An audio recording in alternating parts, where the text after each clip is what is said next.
manis di bagiku. Nah, Assalamualaikum warahmatullahi wabarakatuh. Waalaikumsalam warahmatullahi wabarakatuh. Nah, perkenalkan di sini saya Emar Soyofa, mahasiswa Teknik Pendidikan Otomotif. Di sini saya akan melakukan penyelesaian tugas saya tentang mata kuliah materi mengajar khusus.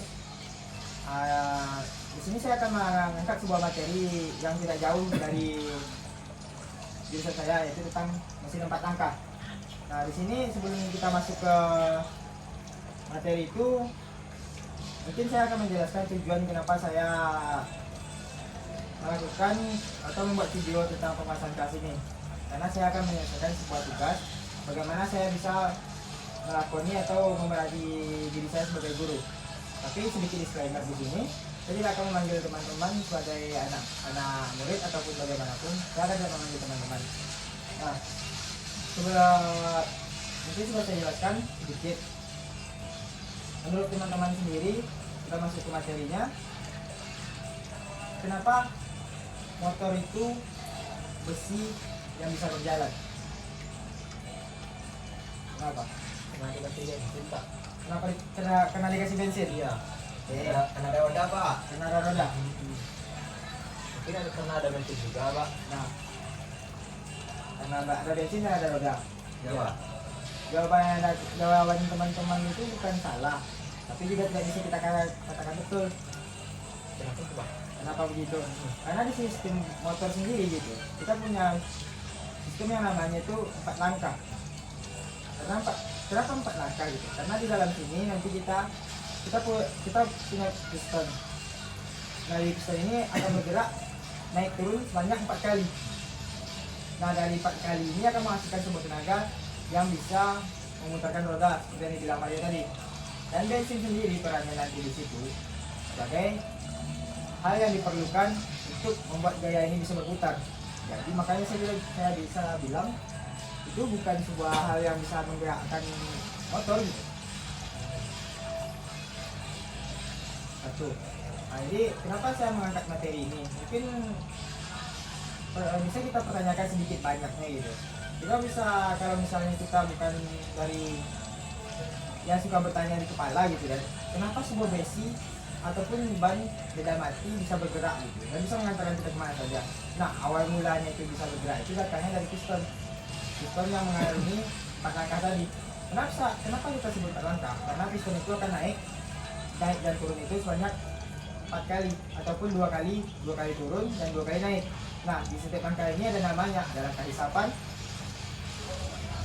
ada langkah kompresi, ada langkah usaha, dan juga ada langkah buang. Nah, seperti yang dibilang pada Padilla tadi, di sini itu kita butuh bensin. Kenapa kita butuh bensin? Kenapa pada saat langkah penghisapan itu, motor itu ada bahan bakar yang telah dicampur dengan udara.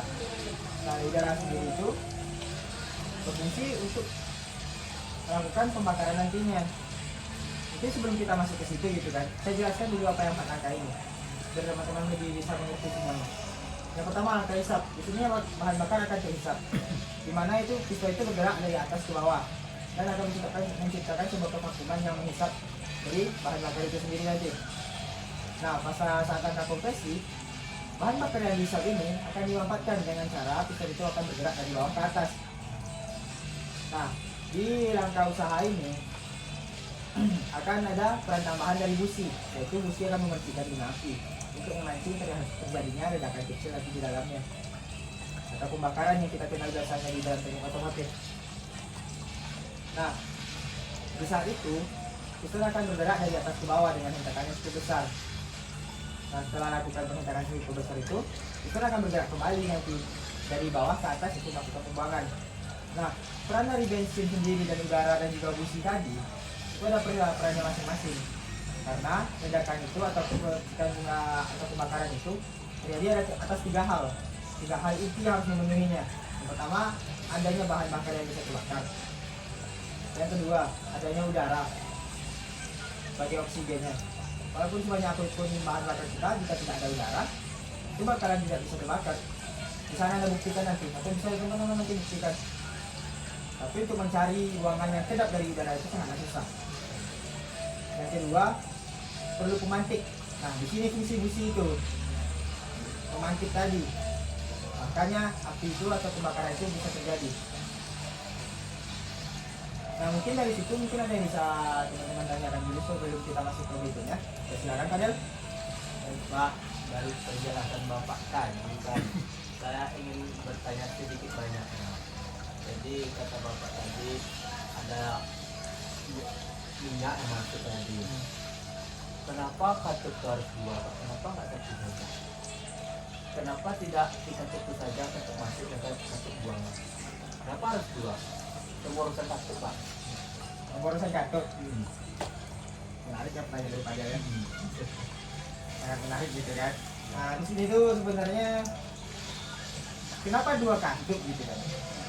Karena kita tahu jalur dari dua katup ini akan mengarahkannya beda. Misalnya kita pakai satu katup nih, satu ke kita taruhlah misalnya istilahnya ini ke karburator dan satu ke knalpot. Nah, setelah pembakaran itu kita masuk lagi ke karburator, nanti bagaimana? Apakah bakalan terjadi pembakaran lagi? Jadi Pak, Menyala. Nah, kan? tapi saya berpikir kayak gini loh Pak. Gimana Pak? Misalnya satu katup nih Pak. Ya. Di sini misalnya karburator, kan bisa ada pembatas di sini Pak. Misalnya di sini masuk ke corong knalpot ya sama. Jadi dengan nanti kita punya dua katup. Ya kita buat aja nih katup kan tuh kata saya tadi tuh pemborosan katup tadi. Nah, kalau tadi Kan bisa dibuat dua jalur. ya, kalau tadi Satu katup tuh. sudah lihat? Sudah. Nah, di situ kan padahal kan bisa gitu. Kalau kita bikin satu katup gitu kan. Nah, Berarti kita harus ada katup lagi untuk memisah mana yang ke knalpot, mana yang ke karburator lagi gitu kan. Ya enggak? Kita butuh itu enggak? Atau kita cuma satu aja? Satu tok nanti ke karburator dan juga knalpot juga sama. kayaknya kita cuma butuh sensor untuk pemisah Pak. Bukan Sensor? katup. Sensor pemisah untuk ada penghalang ke karburator. Nah, Kalau saya katup saya tidak setuju Pak. Ya, Karena ya, pembuatan setuju. katup. Jadi gini, ini satu lubang nih kan. Iya ada lubang. Ini pembuangan. Iya. Jadi kalau kita ke sensor apa udah sensornya? Nggak Iya. pakai pengen penghalang ya. kita belum Kan maksud saya tadi itu di satu lubang itu ada dua cabang. iya. Ya main cabangnya gimana? Nah. Jadi tidak. Nah, kalau kata Agis, Nah, kita masukin. mungkin kita tidak memperdebatkan hal itu dengan sesama teman-teman gitu. Saya di sini sudah berperan sebagai guru gitu kan. Nah, di sini jelaskan Pak. saya akan menjelaskan sedikit gitu. Nah, terima kasih kepada Mario udah membantu untuk menjawab tadi pertanyaan Fadel gitu. Nah, sekarang pertanyaannya, mungkin dalam menjawab ini saya bertanya dulu sama Fadel. Fadel tahu nggak kan sensor yang bisa sensor itu cuma punya satu fungsi, yaitu mendeteksi udara, ketukan, dan lainnya cuma satu per sensor gitu. Nah, untuk ini satu sensor untuk memisahkan ini bagaimana nantinya? Oh berarti maksud Bapak ini kita belum menemukan sensor untuk memisahkan itu. Salah satu faktornya mungkin kedepannya kita tidak tahu perkembangan teknologi ini. Kalau kemungkinan nanti Fadel udah sarjana gitu kan, Fadel menemukan itu nanti Jadi misalnya ke depannya bisa nggak itu tuh Pak? kemungkinan bisa. Kita nggak tahu apa yang akan terjadi dengan perkembangan teknologi ke depannya. Tapi untuk satu katup itu sangat mustahil. Kenapa saya bilang sangat mustahil? Karena pembuangan dan juga pemasukan itu adalah dua hal yang berbeda. Pemasukan dan pembuangan itu adalah hal yang sangat berbeda gitu. Nah, mungkin ya itu jawaban dari saya. Apakah Fadel sudah paham kenapa katup itu kita harus punya dua bukan satu gitu? Paham Pak. Ada lagi yang ingin ditanyakan sebelum melanjutkannya? Lanjut. Ya. Nah, di situ kita nanti kenapa dari gerakan piston yang turun naik tadi itu, yang cuma turun naik bolak-balik dari atas ke bawah, bawah ke atas, itu bisa menggerakkan kendaraan gitu kan? Kenapa gitu kan? Jadi kita cuma pertanyakan itu tadi. Kenapa gitu bisa motor ini bergerak dari besi gitu kan? Istilahnya. Kasarnya gitu ya. Besi-nya itu bisa seberat itu bisa bergerak gitu kan? Nah, dari gerakan turun naik atas ke bawah tadi itu, piston itu bakal menyalurkan putaran itu nanti ke crankshaftnya. Bergeserlah sedikit, jangan kita ke profesionalnya, kita lebih memikirkan hal yang lebih simpelnya itu matic. Kita nggak pakai rasio gigi gitu kan, kita langsung gitu kan, di matic. Nanti di matic nanti, pas setelah putarannya langsung masuk nanti kan, dari gerakan naik turun ini, maka crankshaft itu akan berputar. Nah, putaran dari crankshaft ini dan hasil dari tenaga dari gerakan piston naik turun ini nanti yang bakal disalurkan ke roda. Nah, makanya kendaraan itu bisa bergerak. Bukan berarti kendaraan itu bergerak karena roda dan juga karena bensin gitu. Maksudnya. Berarti karena putarannya Pak angkat tadi Pak. Karena di situ sumbernya.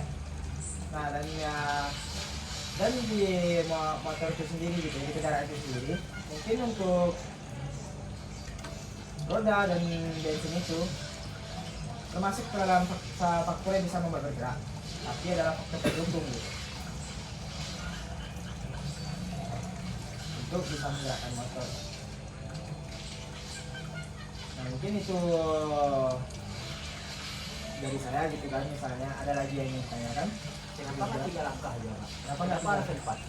Kenapa harus 4? Iya. Nah, karena 4 ini kita udah punya yang namanya hisap, kompres, usaha, dan juga buang.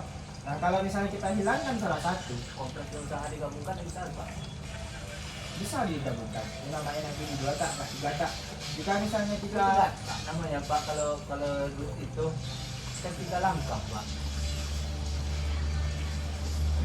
padahal sedikit kan padahal mungkin sebelum dilanjutkan gitu, memotong sebuah omongan itu tidak diperbolehkan padahal. Oh iya, maaf Pak. Tapi saya tidak paham dulu, masih tidak paham Pak. Makanya dalam kita tiga harus langkah. menyelesaikan dulu apa yang orang lain ingin bilang gitu. Oke, Pak. Dalam 3 langkah ini mungkin saya sendiri juga nggak tahu nanti bagaimana kalau memang ada gitu kan 3 langkah ini ke depannya.